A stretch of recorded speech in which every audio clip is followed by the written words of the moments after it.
चलिए जानते हैं छत्तीसगढ़ की 25 बड़ी खबरों को सिर्फ 10 मिनट में। लेकिन उससे पहले वीडियो को लाइक और चैनल को सब्सक्राइब जरूर करें।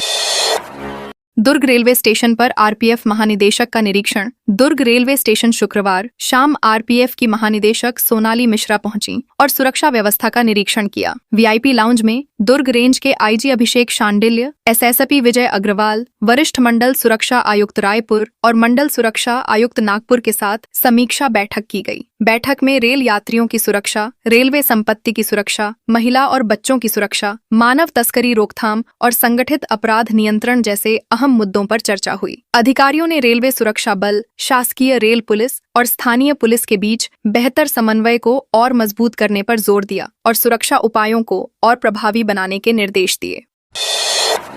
सूरजपुर में अल्पसंख्यक मतदाताओं के नाम हटाने का आरोप। सूरजपुर में कांग्रेस प्रतिनिधि मंडल ने कलेक्टर और एसपी से मुलाकात कर आरोप लगाया कि एसआईआर प्रक्रिया के तहत अल्पसंख्यक मतदाताओं के नाम हटाने के लिए फर्जी आवेदन दायर किए गए। कांग्रेस का कहना है कि यह भाजपा की योजना है। प्रतिनिधि मंडल ने प्रेमनगर विधानसभा क्षेत्र के अल्पसंख्यक बहुल क्षेत्रों में जबरन नाम कटवाने की कार्रवाई का उदाहरण दिया। उन्होंने अधिकारियों से ऐसे मामलों की पूरी जांच और दोषियों के खिलाफ कड़ी कार्रवाई की मांग की। यह मामला पूरे जिले में फर्जी नाम कटवाने की कथित साजिश को उजागर करता है।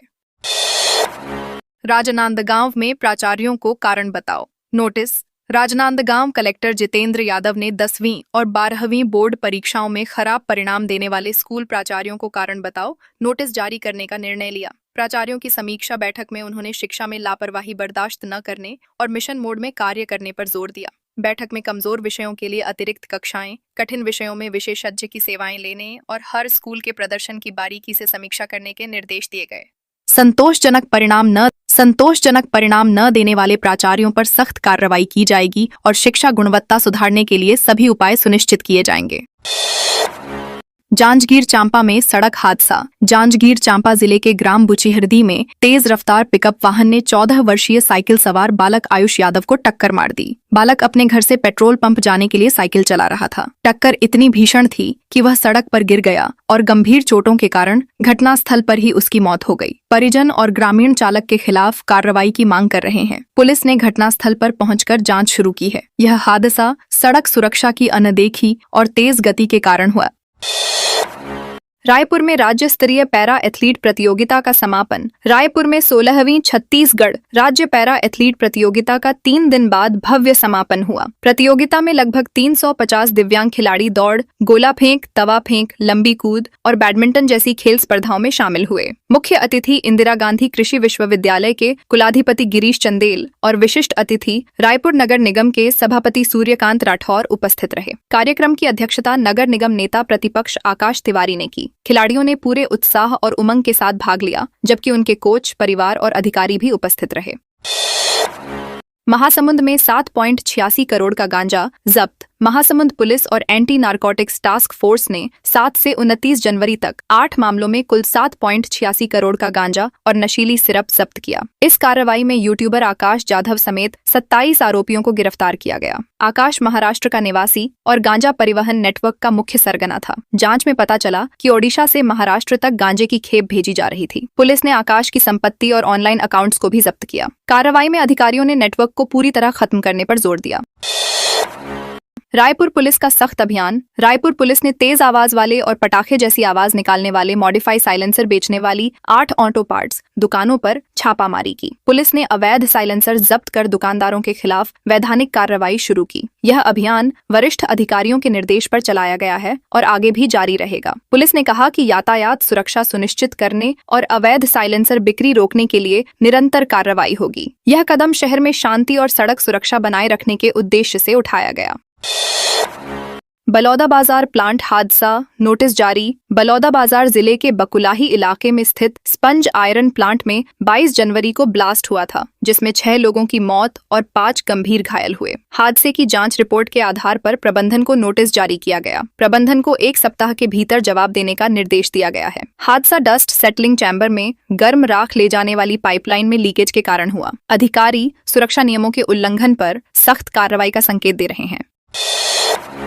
80 करोड़ के फर्जी बिल, 14 करोड़ जीएसटी चोरी। डीजीजीआई रायपुर ने कारोबारी संतोष वाधवानी को जीएसटी चोरी के आरोप में गिरफ्तार किया। आरोपी ने 80 करोड़ के फर्जी बिल बनाकर 14 करोड़ की टैक्स चोरी की। संतोष ने अपने बेटे के नाम पर रजिस्टर्ड फर्म के जरिए बिना वास्तविक माल या सेवा के फर्जी इनवॉइस जारी किए। जांच में यह भी पता चला कि इन बिलों के जरिए गलत तरीके से इनपुट टैक्स क्रेडिट लिया गया। सरकारी खजाने को नुकसान पहुंचाने वाले आरोपी के खिलाफ कड़ी कार्रवाई शुरू की गई और मामले की गहन जांच जारी है। रायपुर में साइबर ठगों से बचने पुलिस की स्पेशल ट्रेनिंग। रायपुर कमिश्नरेट में पुलिस अधिकारियों को साइबर ठगों से बचने के लिए स्पेशल ट्रेनिंग दी जा रही है। यह ट्रेनिंग जिला प्रशासन के सहयोग से ITI सड्डू में आयोजित की जा रही है और प्रोजेक्ट तेजस के तहत 23 जनवरी से 2 फरवरी 2026 तक चलेगी। कलेक्टर डॉक्टर गौरव सिंह और police commissioner doctor Sanjeev Shukla के मार्गदर्शन में प्रशिक्षण में कांस्टेबल अलग अलग थानों में तैनात होकर पुलिस के डिजिटल रिकॉर्ड को मेंटेन करना सीखेंगे। अनुभवी प्रशिक्षक राघवेंद्र सिन्हा कंप्यूटर की बुनियादी जानकारी, MS office, data entry, online reporting और डिजिटल सुरक्षा जैसे महत्वपूर्ण विषय सिखा रहे हैं। प्रशिक्षण का उद्देश्य साइबर अपराध से प्रभावी बचाव सुनिश्चित करना है। फर्जी इनवॉइस से 14 करोड़ की जीएसटी चोरी। डीजीजीआई रायपुर जोनल यूनिट ने कारोबारी संतोष वाधवानी को जीएसटी चोरी के आरोप में गिरफ्तार किया। प्रारंभिक जांच में पता चला कि उसने 80 करोड़ के फर्जी इनवॉइस बनाए और इनसे गलत तरीके से 14 करोड़ का इनपुट टैक्स क्रेडिट लिया। संतोष अपने बेटे के नाम पर रजिस्टर्ड फर्म मेसर्स विजय लक्ष्मी ट्रेड कंपनी चला रहा था। फर्म के जरिए बिना किसी वास्तविक माल या सेवा के इनवॉइस जारी किए गए। जांच में यह भी सामने आया कि सरकारी खजाने को बड़ा नुकसान पहुंचाने का यह बड़ा नेटवर्क था। आरोपी के खिलाफ कड़ी कार्रवाई शुरू की गई और मामले की गहन जांच जारी है। छत्तीसगढ़ में कांग्रेस का चक्का जाम। छत्तीसगढ़ में कांग्रेस ने मनरेगा बचाओ संग्राम और धान खरीदी की तारीख बढ़ाने की मांग को लेकर व्यापक प्रदर्शन किया। रायपुर, बिलासपुर, जगदलपुर, अंबिकापुर और रायगढ़ जिलों में हर ब्लॉक में धरना प्रदर्शन और चक्का जाम किया गया। बिलासपुर अंबिकापुर हाईवे पर करीब आधे घंटे तक वाहन जाम में फंसे रहे। कांग्रेसियों ने सड़क पर बैठकर नारेबाजी की। रायपुर, जगदलपुर, ओडिशा NH 30 पर भी इसी तरह जाम की स्थिति रही। प्रदर्शन में आम जनता और किसानों की समस्याओं को उजागर करते हुए सरकार से तत्काल कार्रवाई की मांग की गई। यह प्रदर्शन ग्रामीण और कृषि मुद्दों को लेकर राजनीतिक दबाव बढ़ाने के उद्देश्य से किया गया। बच्चों को नशीले इंजेक्शन बेचने वाले 2 गिरफ्तार। बिलासपुर में कोतवाली पुलिस ने बच्चों और युवाओं को नशीले इंजेक्शन और टैबलेट बेचने वालों के खिलाफ बड़ी कार्रवाई की। 2 अलग अलग मामलों में आरोपी गिरफ्तार किए गए। अमन विश्वकर्मा उर्फ टेंगा के पास से 400 नग एविल इंजेक्शन शीशी, ब्यूप्रेनोर्फिन और नालोक्सोन टैबलेट, इंजेक्शन लगाने वाली सिरिंज और 700 रुपए बरामद हुए। आरोपी को NDPS एक्ट के तहत जेल भेजा गया। सूचना मिलने पर पुलिस ने घेराबंदी कर आरोपी को पकड़ा। जांच में यह सामने आया कि आरोपी बच्चों को नशीली दवाओं के जरिए नशे का आदी बना रहा था। कार्रवाई से इलाके में नशा रोकने की दिशा में बड़ी सफलता मिली। छत्तीसगढ़ भाजयुमो, OBC और किसान मोर्चा में नियुक्तियां। छत्तीसगढ़ भाजपा ने भारतीय जनता युवा मोर्चा के 13 जिलों के जिलाध्यक्ष और महामंत्री की नियुक्तियां की हैं। इसके अलावा OBC मोर्चा और किसान मोर्चा में भी जिला स्तर पर नियुक्तियां की गईं। OBC मोर्चा में 2 जिलाध्यक्ष नियुक्त हुए हैं, जबकि किसान मोर्चा में जशपुर जिले के लिए नई नियुक्ति की गई है। प्रदेश अध्यक्ष किरण सिंहदेव की अनुशंसा पर निर्णय लिया गया। रायपुर शहर के भाजयुमो जिला अध्यक्ष अर्पित सूर्यवंशी और महामंत्री शंकर साहू बनाए गए। यह कदम संगठन में संतुलन बनाए रखने और समाज के विभिन्न वर्गों को प्रतिनिधित्व देने के उद्देश्य से उठाया गया।